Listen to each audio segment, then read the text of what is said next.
Hi, folks. I'm interested to know if you would enjoy a new series I'm experimenting with called Argument with an Atheist.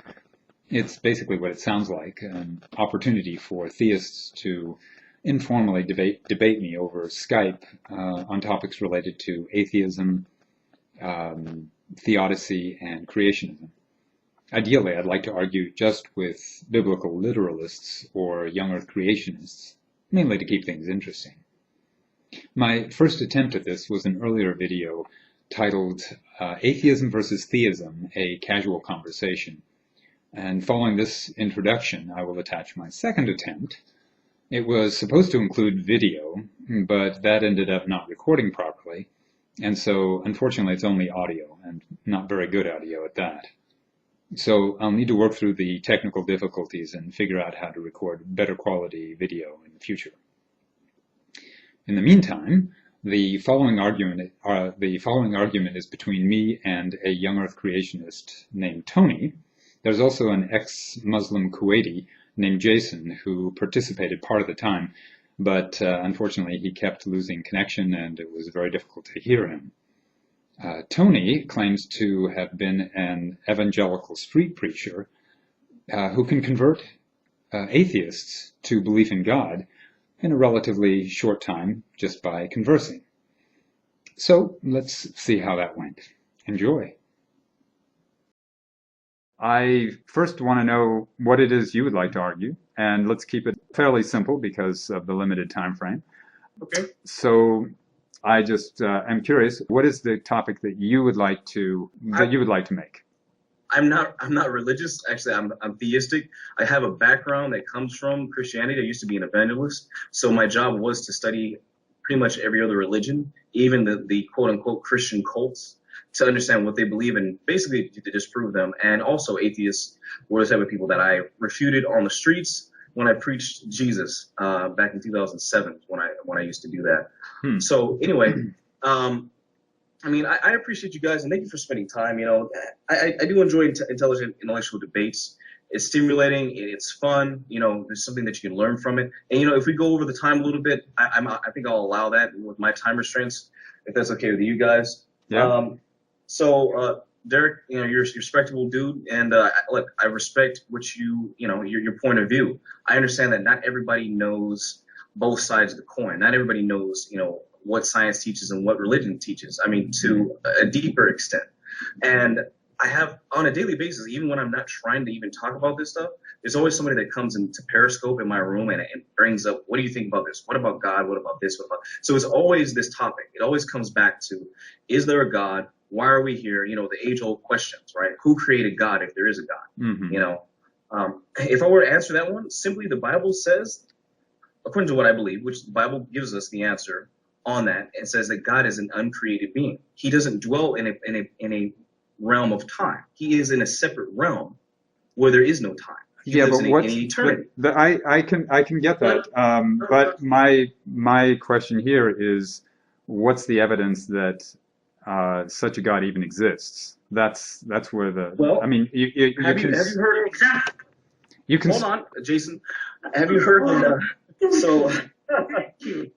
Jason, please bear with me, man. I know you're a young guy, but have some patience. Hugh Ross is a creationist scientist.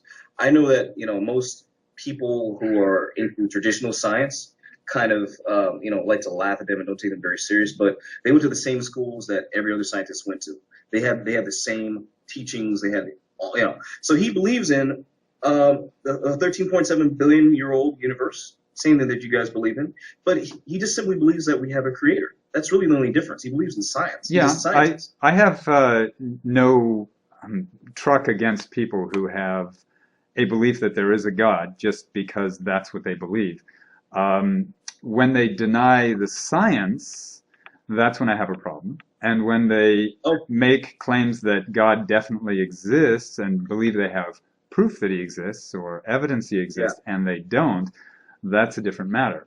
So generally speaking, regular old Earth creationists, I don't really have too much of a problem with them. I don't agree with them. I don't believe there's any reason to go that extra step and violating Occam's razor by requiring or mandating the existence of a God. But You know, if that's what they want to believe, that's what they want to believe. Okay, well, I believe in. Okay, I'll tell you. I believe there's many evidences for why there's a God. Number one, I believe there's scientific evidence. I believe there's biblical evidence, historical evidence, archaeological evidence, and I what's the other think I one? could debate about all of those, but That's fantastic. it depends But yeah, which I mean, one you'd like to talk I'm just, about. telling you why I believe, and of course I have my own personal eyewitness evidence. I've heard the voice of God. I've had Okay, visions of God. that actually Just say, doesn't actually help there, because individuals can have personal experiences that are meaningless to others. There are three basic possibilities that are purely naturally based. One is that someone is misinterpreting something. Another is that they've hallucinated even. And a third is simply lying. Now, I'm not accusing you of lying or anything like that, but there are naturalistic explanations that are based on occurrences that happen, or phenomena that happen every day all over the right. world. Yeah, obviously. Yeah. But So why would I have no reason? Number one, I have no reason to lie. Number two, I wasn't hallucinating. It was 11 o'clock, 2013, June of 2013. but I was in my house. those are still assertions. Perfectly so. They don't really mean Perfectly anything so. to someone who didn't have that experience. I No matter. understand. I understand. So, all right. So we'll just stick to the first four forms that I mentioned. But what I wanted to argue with you guys, I mean, I was just saying those are the reasons why I believe what I believe. I have 5 major reasons for why I believe what I believe. And to me, you guys have about half of one. Half of and one. that's because Actually, no. Okay. I have at least 10 pieces of evidence of evolution I can give to you. Well, it's all based on your science, right? It's scientific. Are we going to argue That's science, one or are we I'm arguing theology? Because those are kind of two different things. I mean, if we're talking evolution, that's a whole different topic than whether or not God exists. I mean, right. evolution can exist and God can exist. I was exist. trying to get at with that, by saying it, was just to say that you guys have one form of evidence to show what you believe is possibly true, whereas I have 4. One. So, Could you explain one? Tony, atheism has nothing to say about what a person believes, only what a person doesn't believe. Yeah, that's it. Wait, say again? I didn't hear you. Atheism has nothing to say about what a person believes, only what a person doesn't believe. Yeah, but you That's believe correct. that science is the explanation for No, how we got here. that's not necessarily true. Because That's it not a doesn't work. position of atheism. It has nothing to do with atheism. You can be an atheist and believe that that the Earth was created by aliens or by magic. That it doesn't have to be the evolutionary story. So wouldn't that be a god? That would imply that a god, it was created by a god figure. It's the same thing, dude. What I'm saying is that you don't have to accept evolution in order for one to be an atheist. In fact, I have met some atheists who believe that our life and intelligence and societies are actually created by aliens, and those aliens were from some other dimension, but they're not God or gods. They're just aliens. I don't agree with that, but that's, I mean, not something they can base on actual evidence. But the link between atheism and evolution is not there. Okay. The best you can say is that most atheists do accept evolution. Okay, so the anthropic principle. The anthropic principle is what I want to talk about with you guys, because that's something that I believe you believe in, and so it's something we can kind of talk about. You know about that. You've heard of it. You've got information on that. I think that's something we can bring to the table to discuss. So I would use that also as evidence for a creator, a designer. Many scientists agree. There's I'm trying to remember. It's one of the oldest atheists. He's a Jewish scientist, now as a believer. His name is kind of escaping my mind now, but he talks about how the Bible had already said that there was a beginning of the universe, and now we know scientifically that there is a beginning of the universe. That goes back into my other point. Hold on. Every single religion that backs up the Bible. Single religion, virtually every single religion, believes in a beginning to the universe. That doesn't really. Does that take away the belief in that doesn't actually have anything to do with the science. Hinduism is the oldest religion in the world, and it says that there's a beginning. And then they were right. And you guys took 5,000 years to figure this out? Well, that's because we needed the evidence. There's a difference between mandating it or just simply basing it on faith, and another from having the actual evidence to support it. Right. I understand. I understand what you're saying. However, at that time, we weren't sophisticated enough to put these things together, it would seem. So when God is giving you information, like for example in Leviticus, where it's saying you need to wash your clothes because there's germs, he knows that there's microscopic bugs that are there that can That's reading into it something that isn't there. In fact, there's nothing. It would have been very simple for Leviticus, for example, to say that you need to wash your hands with this special combination of ingredients, soap, to get rid of disease. Instead, it gives ambiguous things like, well, like don't eat pork, for example, when that information itself is insufficient to give anyone an understanding of why they shouldn't do that.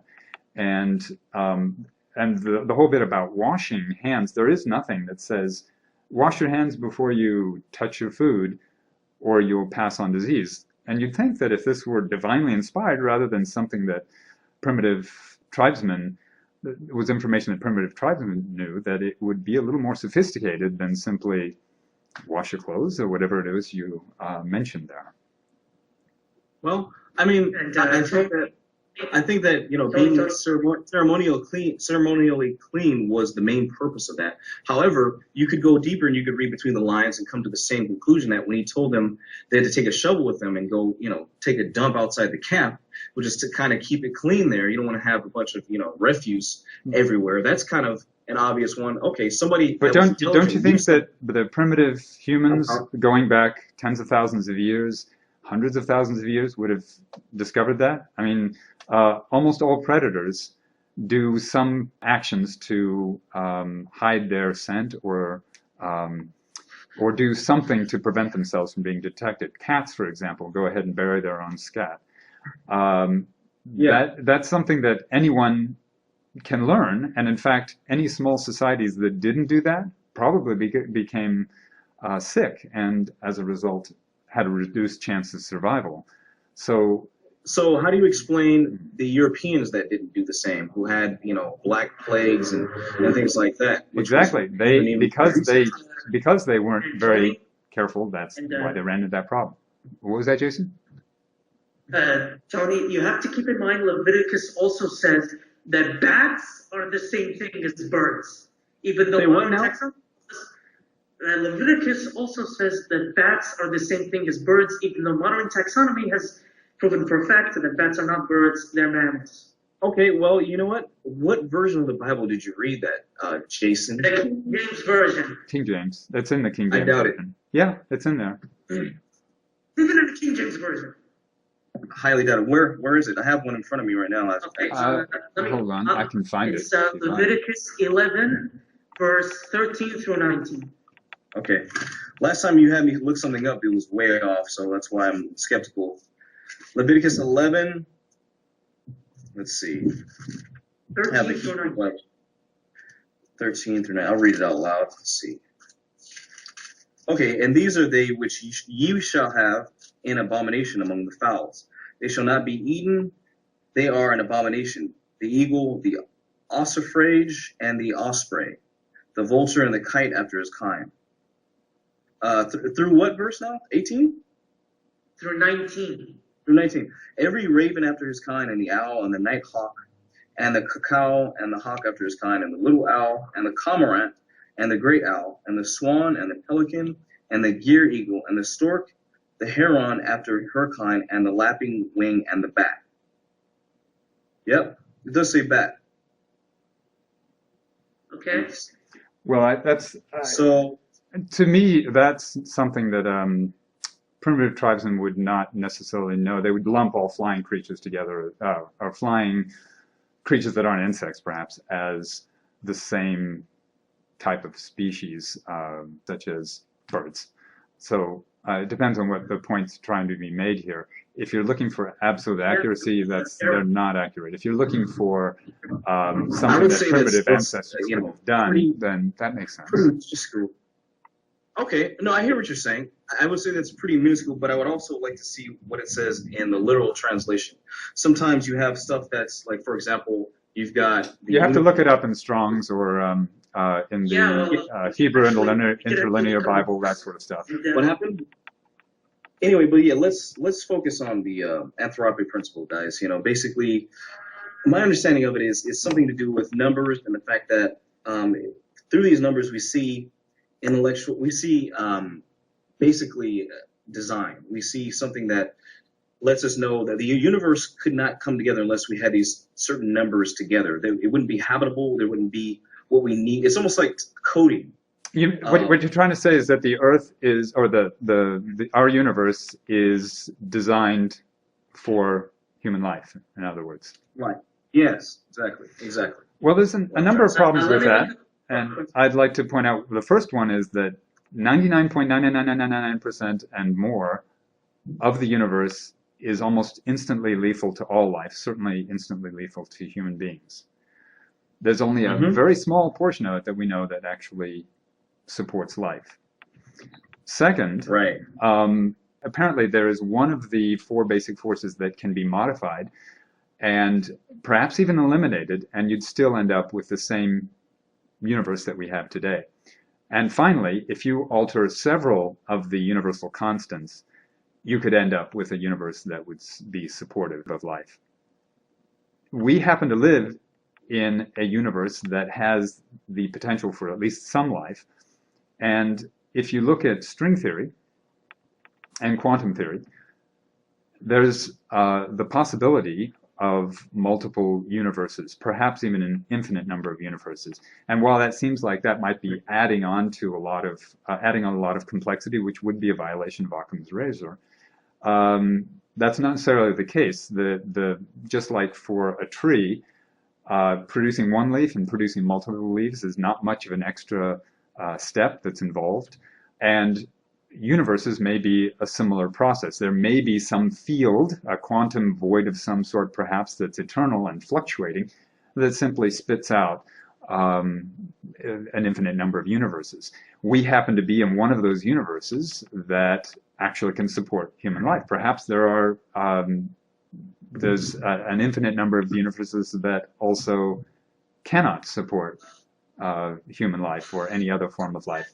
And the fact that we're here, we've actually managed to evolve on one of these universes, gives us the capacity to reflect back and say, hey, how is it that our universe is so perfectly designed for us? It wasn't actually designed for us. We actually evolved to exist within it. It's kind of like the idea of I like the analogy here of a mud puddle. I think you were right there. The mud puddle that asks itself, how can there not be a God? Because look how perfectly I fit the hole in which I sit. Okay. Yeah, I mean, absolutely that could be a coincidence, but the fact that this could be a coincidence is so close to impossible. Isn't something like 10 to the 120th power? No, well, you can't actually make a statistic like that, because we have exactly one example to work with. That's the only evidence we have, is one universe. And you can't make a statistical claim based on a single data set. We don't know what the chances are. Do all the time when they say, well, we have a educated guess, or we think educated guess is a different matter. That can be just one data set, but we're talking actual evidence here, and evidence requires something higher standard. It's something that mainstream scientists do, like the multiverse. The chances of that is just like so ridiculous. No, actually, there are several.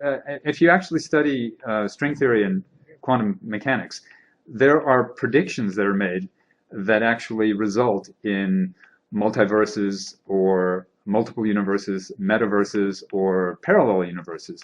And it may seem like, oh, okay, that's just sort of, they're throwing these ideas out like science fiction and claiming that that's a possibility. That's not the case. Quantum physics, for example, makes a number of predictions, a lot of predictions actually, and every one that we can test has been proven true. Some of them we cannot test. Like what? Well, like the double split experiment, the quantum entanglement experiment. Those are two examples of ones that have relatively recently been demonstrated. You can ask any physicist, especially one who specializes in quantum mechanics. Quantum mechanics is one of the most well-established theories in science. And because all the parts that can be tested have been tested and have proven to fit the theory, there are other parts that we cannot test, including the idea that there are multiple parallel universes. We can't actually test that. We don't have the technology to do that yet, at least. But the fact that all the previous mathematics have borne out to be true gives us good reason to think that the rest might be true. That doesn't mean that we can say with any definitive certainty that it is, but that's a good indication and Okay, I don't mean a to strong interrupt, basis. but is there anything that is certain of any of these theories that No. is certain?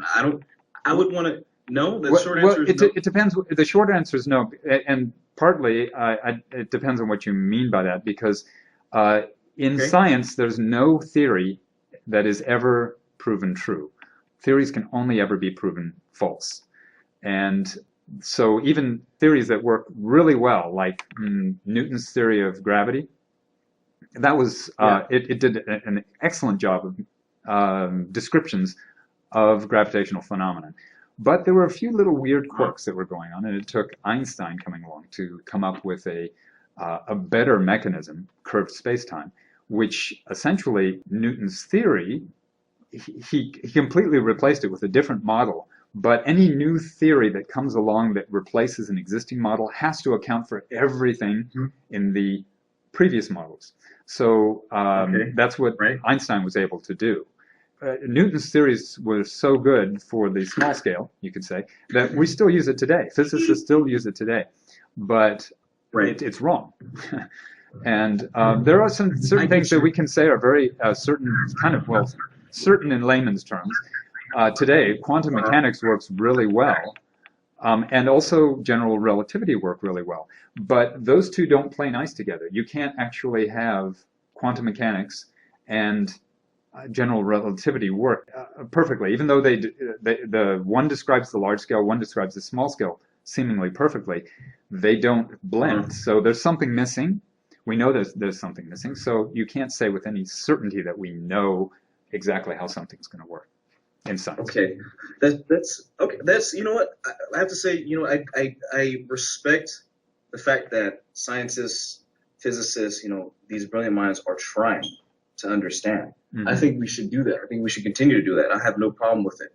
You know, if I'm somehow someday proven wrong, that, you know, that God doesn't exist, you know, that everything that I've experienced and I've seen, well, I would be shocked, but, you know, I'd be open to it. As far as I know, and I've actually been checked up. I have no mental illness. I've actually been to a doctor. You know, I've been checked up. As far as I know, nobody in my family has a history of that. You know, though, you know, sometimes I question that. Just, you know, who doesn't? But, quite frankly, right? Yeah. I just, only thing I'm getting at here is, you know, I've seen and experienced so much on top of just, you know, so much different evidence for God. For me, it's very hard to not see God. I mean, just today, you know, he spoke to me, you know, in many different ways, actually 3 different ways. I was getting some oil changed, and, you know, Joel Osteen came on and spoke some things about exactly what was going on, you know, in my life, things that, just perfect things that, you know, was just right on to this season of life that I'm in. The other thing was on the radio. You know, the preacher was talking about how the Lord, it was, he remembered a time, you know, in my life where, you know, he had great intimacy with me, and I was always, you know, speaking to him. I don't really have a strong relationship with God. I'm going somewhere with this, but I mean, I did at one point, but now not so much. And still he's speaking there. But then I heard him, you know, a voice speak to me in his voice, saying, you know, something to me personal, and I said, I knew that, and I know that voice. I know that's the Lord. Well, how do I know that's his voice? Well, it's a very distinctive voice. It's a voice that's mentioned in the Bible as a still small voice, more distinctive than your inner voice in your mind, more distinctive than your mother's voice or any audible voice that you've ever heard. Something that is powerful but yet quiet and calm. You know, kind of like his nature. You know, meekness, power under control. You know, that's who Jesus was. But my evidence is, you know, on a personal level, I understand they don't translate to people that aren't there. Well, I'd also, what from another perspective, I what would could see it translate? as possible. Um, Yeah, I mean, what I know would be people have my schizophrenia, and those are symptoms of schizophrenia. So while it may be, for all I know, possible that you are actually communicating with God, I know that people have schizophrenic issues in the real world, and this is not a phenomenon that is supernatural. It's something that's quite natural, and we understand to a large degree what causes it and how it manifests itself. I would tend to think that that is a much more likely explanation than that there is some supernatural presence. Now, that's something that could be tested, though, in theory. You could well, test it in let me some way. ask you. But let me ask you, if it's schizophrenia, would it be something specific to Bible scriptures? Yes, Would it yes, be actually, specific it to can very feeling? much like that. In fact, people Would it who, would it manifest in feeling love and peace and joy and things that are mentioned in the Bible that are beyond human ability? yes, in fact, just as an example, you've heard of near-death experiences, right? One interesting Yeah. aspect of that is that people who die or are close to death or even clinically dead for a short time, they often, when they're resuscitated, express wonder of a world that they've seen. It could be a form of heaven or hell in some cases, but it's related to what religion they believe in, whatever they've studied. That's the interesting thing about it. You don't see Muslims seeing the Christian gods or God. You don't see Christians seeing the Muslim God. You don't see Hindus seeing the Buddhist God, and so on. Not they've got gods, but not there's no a God. Anyway, this is because when our brains are actually deprived of oxygen, they start hallucinating. That's a very common thing. And the thing you typically hallucinate about, you dream about. It's almost like similar to dreaming. You will tend to see what you've been thinking about. And people who are dying or who are extremely religious are often thinking about their religion. And so if they Right. have this kind of experience, it will it'll reinforce their beliefs because, oh yeah, I saw the face of Jesus. But in reality, if you were Hindu, you'd see the face of Vishnu Okay. or Ganesha or Well, something. let me ask you, what happens when you have Muslims that have visions of Jesus? And what happens when you have Christians have visions of Muhammad or Allah? I mean, that I've it never. happens both No, ways. what I'm saying is, what you're saying is something separate than what's.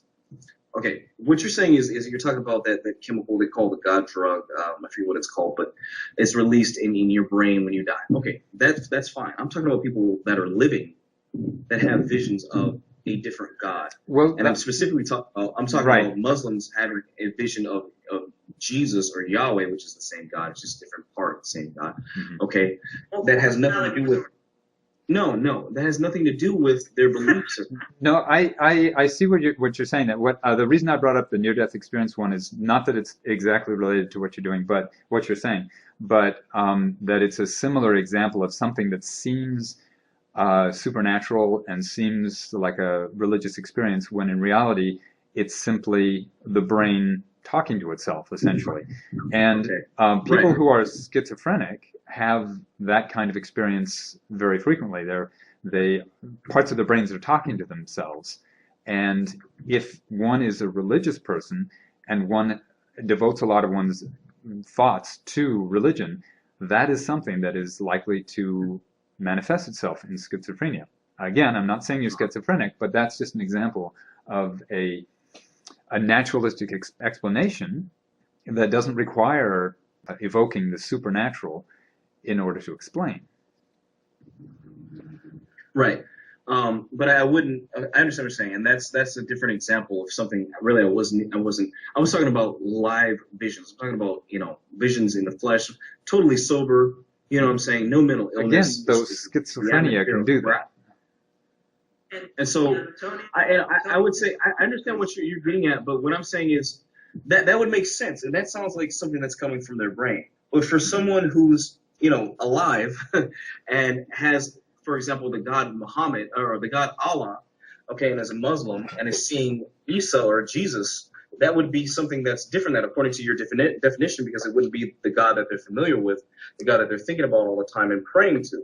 It would be a God that they're Although foreign. typically, if you talk with people who have these cross religion experiences, they were doing that in their real life. They were wondering, maybe they read some of the Bible or some of the Quran, and end up having these conflicting positions. Now, I'm not going to say this is definitely how it works, because I'm not a psychiatrist or psychologist, but when one thinks about certain things, it's on one's brain, one is more likely to have, especially when there's a conflict of belief systems, there's more likely to be some sort of an experience that causes a crossover in that belief. Like, again, a Muslim seeing Jesus, or a Christian seeing Muhammad, or something like that. And it goes both ways. That's the thing.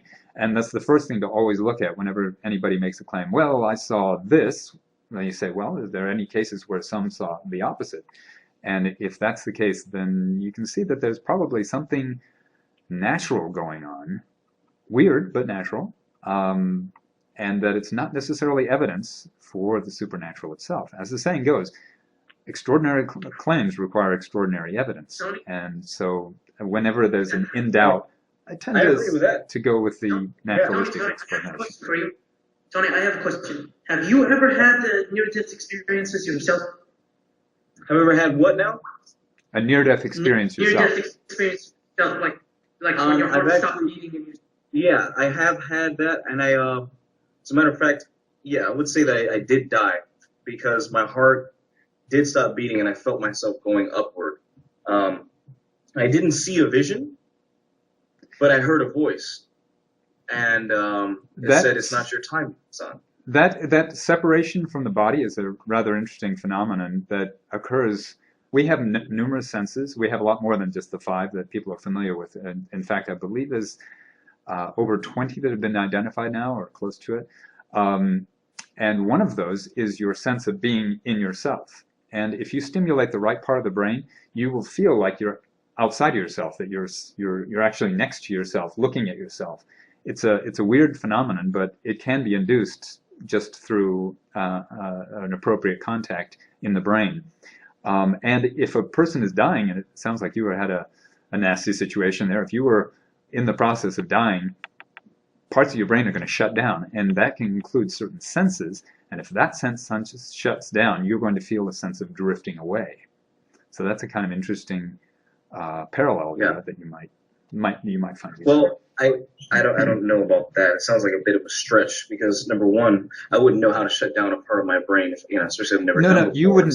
It's not one you chose to. It's if your brain is dying, essentially, parts of it are going to shut down automatically.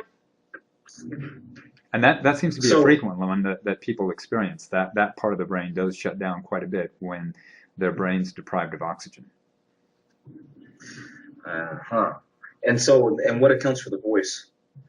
Again, that's that hallucination of that's related to schizophrenia. There are people who will often hear voices. So you can hallucinate after you're already out of your body and you're not even in flesh anymore?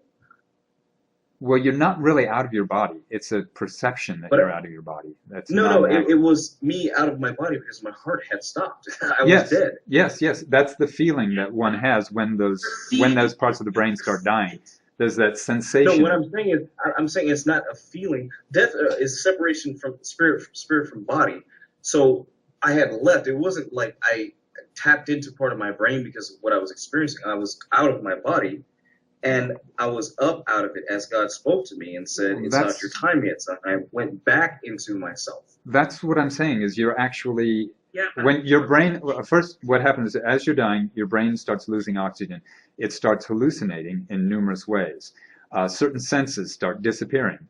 Your sense of connection with yourself, if that part turns off, like other parts of your brains and other senses, then you will have that perception of floating away from your body, even though you really are there. You're still in your body. It's just your perception that you're floating away.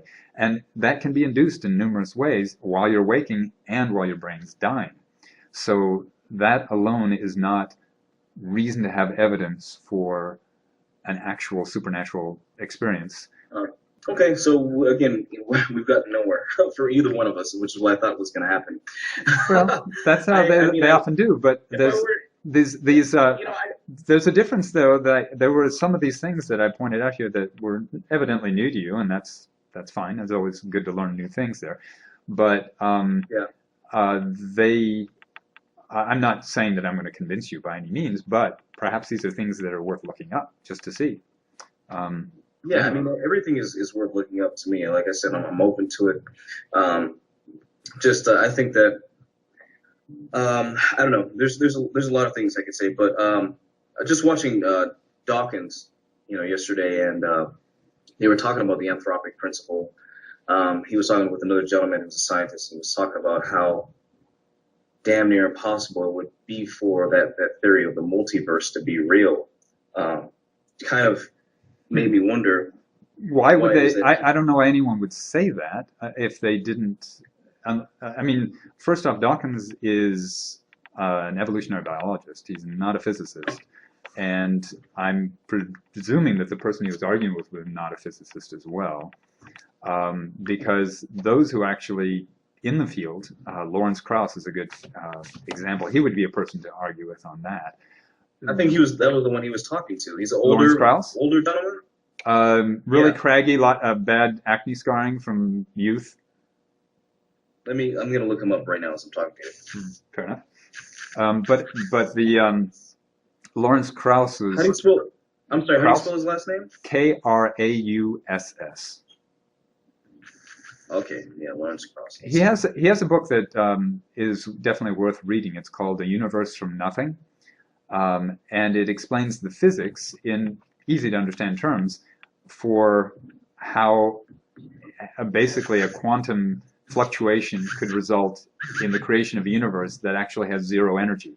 It seems like, how does something actually come from nothing? Well, it's actually positive and negative energy that will cancel each other out. Gravity being negative energy and regular energy being positive energy.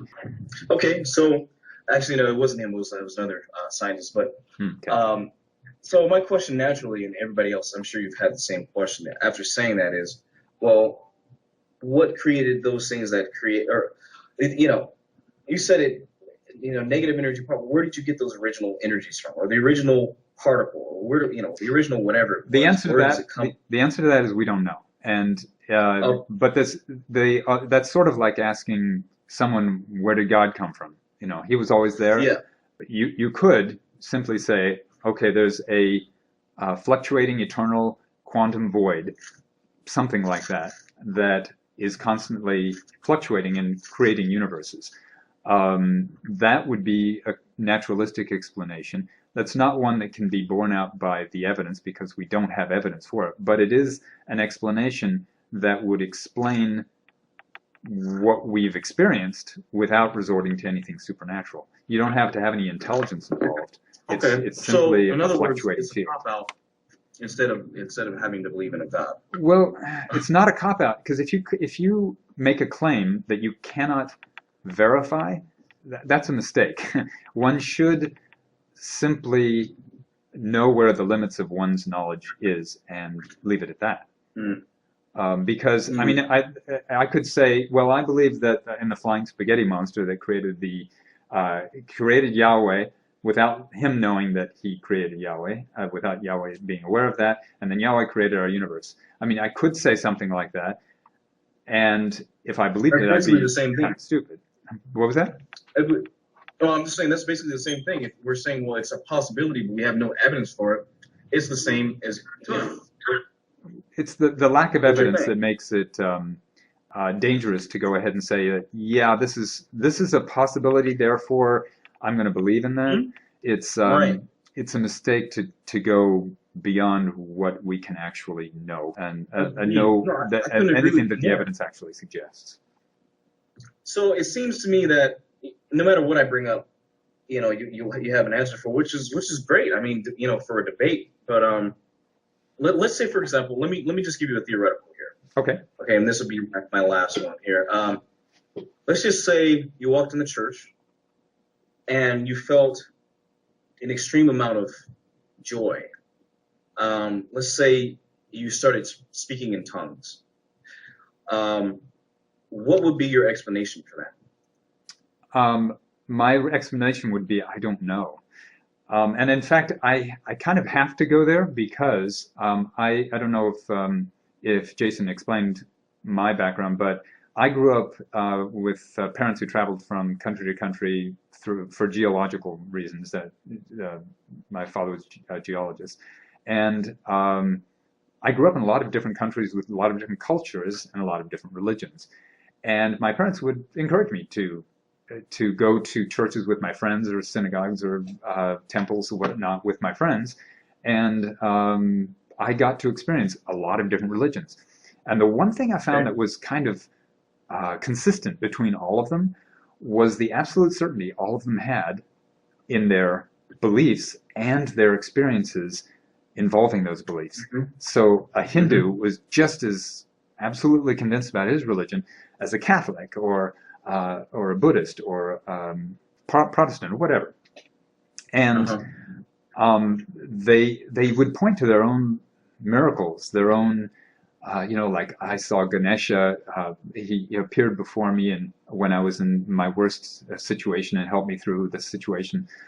That kind of stuff is very convincing, but when everyone says that so convincingly in every different religion, to me it points to there's something psychological going on here, not something theological.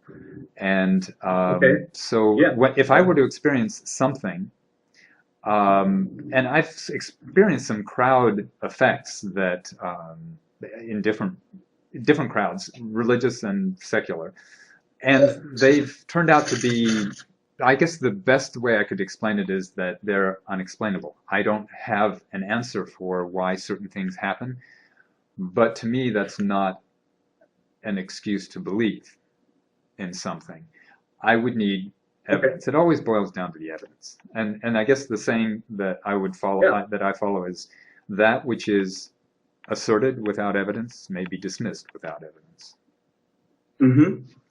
That I agree with 100%. I didn't, the more you talk, with these scientific terms and things, actually, I didn't realize how much I agree with that. That which is asserted without evidence can be dismissed without evidence. That's great. I like that a lot. That makes a lot of sense. And I agree with that as a theist. I think that's fantastic saying. I think it's true. And I think it even coincides with what I believe. I think you'll find interesting the definition of faith mentioned in the Bible is Hebrews 11:1, and it says, "Now faith is the substance of things hoped for, the evidence of things not seen." And so it requires evidence, just like what you're asking for. And that coincides with your personal understanding of how things should be. It seems kind of, but not exactly, because there's faith in things unseen, and there's faith in things that are seen. For example, Thomas, he had to touch the wound of Christ before he would believe. Anyone with a critical thinking is going to need more than what's unseen. You're going to need some form of additional evidence. That doesn't mean literally seeing how something works, but having something that is testable and reproducible before one can justify belief. Doubting, but he was called Doubting Thomas for a reason, because he required more than anyone else to believe in the Messiah. But he got it. He got it. I agree that it's understandable, because they're saying that he rose from the dead, and he's like, he what? It's show me. I want to see. Let me put my hands in the nail print. I want to know if somebody rose from the dead that was crucified. I want to see the nails in his hands and the piercing of the spear in his side. And according to the testimony, that's what he got. But what I was going to say was, what you said was interesting earlier, that everywhere you went traveling with your parents that were geologists, which is really cool, by the way, and you got to travel. That's awesome. That was fun. Everyone had the same strong convictions that what they believed was absolute truth.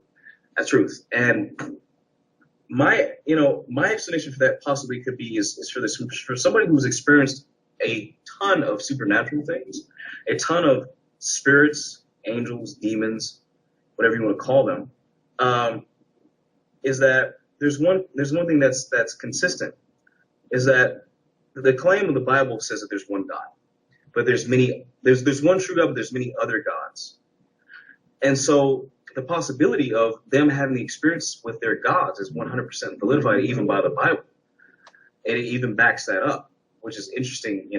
Another layer on what you were talking about, because it's not dismissing the fact that the very beginning Krishna of or any, Genesis says Elohim, referring to gods.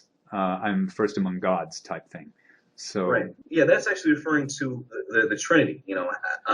When he says, "Let us make man in our image," okay, Well, it's using a plural. They call it the plural singular. yes, Okay, but it doesn't. call that the plural singular, referring to the Trinity. That's Okay. that's the interpretation that Christians have of it, but it's not the that it isn't substantiated by the Bible itself. That's just how Christianity or many Christians have interpreted Well, that. yeah, and that's interpreted that way because throughout the entire Bible, from Old to New Testament, you see three persons. There's no word Trinity in the Bible, but yet there is a triune God in that there's three in one, which he says that we're created in his image, spirit, soul, and body. So there's three in one of us as well, which is also pointing to the fact that we're created in his image. Okay. Yeah, So, it's an assertion, though. I mean, I don't see that there's actually any evidence that even that spirits exist for Well, that. Okay, one thing I'll throw at you. Did you ever see by chance on YouTube, they did a study. There was a doctor that was studying the brain, and he had a bunch of Christians who were hooked up to some type of neural scanner while they were praying in tongues, and he confirmed the very claim that they were saying, that their brains, that the functionality of the brain that's required to use speech was not being utilized. In other words, they were praying in a language, and they weren't using that part of their brain to do it, which is what is being implied in the Bible, that their spirit is praying and not their natural man. That's exactly Well, what it says. That's one way you could look at it. But another way to look at it is, sorry, yeah, I'm hearing Jason. Tony, I have asked you at least twice, okay, to send me a citation of that study, and you still haven't. Dude, I think I did send it to you, but I'll send it to you right now. Well, Go ahead. the part that's there is an explanation for it that may actually be the case, and that is that the reason that the brain is not showing normal language patterns is because it's nonsense that they're saying. It's not an actual language, so it's not tapping the same part of the brain that language would. It'd be tapping the part of the brain that's just makes sounds. So I'm not sure that that's going to be convincing as it's. That's interesting, but what I would say to that as a rebuttal is that there's actual known languages that people do speak when they're praying in tongues. I've experienced myself in church. Hebrew is one of them. I've never seen any evidence of that. Yeah, no, I've been in church service. Actually, let's see, what's my name? I don't know. Heidi Baker. Heidi Baker, you can check her out. And Reba, she says Reba when she prays in tongues. It means, I can't remember what that means, but there's a language. You can type that down, Heidi Baker, and she says Reba like that. It sounds Reba, but these are natural languages. But there's two different types of tongues. You have tongues that are known languages, and then you have what's referred to as your heavenly language, which would sound like to us gibberish because it's not a known earthly language. So it would 100% sound like, what the hell is that? That's not known as a language, So, but I think it's interesting that they're trying to actually study, the supernatural, and it's an interesting thing. I'm trying to send you the video, I am familiar with some studies that have been done to study the supernatural, not specifically what you're referring to here, but for example, prayer. That's an interesting one when they did tests on heart patients who were recovering, and they had the control group. They had which no praying done for. They had some that knew they were being prayed for, some that were being prayed for but didn't know they were being prayed for, and they found that the people that the difference between all of them was statistically irrelevant. It made no difference whether they knew they were prayed for, whether they thought they were being prayed for and weren't, and so on. All statistically about the same, except the ones that knew they were being prayed for and were being prayed for actually had a slightly greater chance of dying of complications from the recovery. So that's the most definitive scientific study I've heard of actually studying prayer, and it didn't actually produce any useful information. I can show you that. The ones that were you said so the ones that were being prayed for had a likelier chance of dying? Yeah, it was statistically insignificant, but it was higher. That's like a 1% chance of greater chance of dying. So that's within the usual 2% chance. That's bad news for praying people. I mean, it's Yeah, not. it would imply that it's not a good idea to believe that you're being prayed for. That's odd, but the studies typically don't come with a conclusion. They're simply, this is the result of the study. That's all it is. So since we're talking just a 1% or something like that difference, that's statistically insignificant, which means it could be that they're just all the same.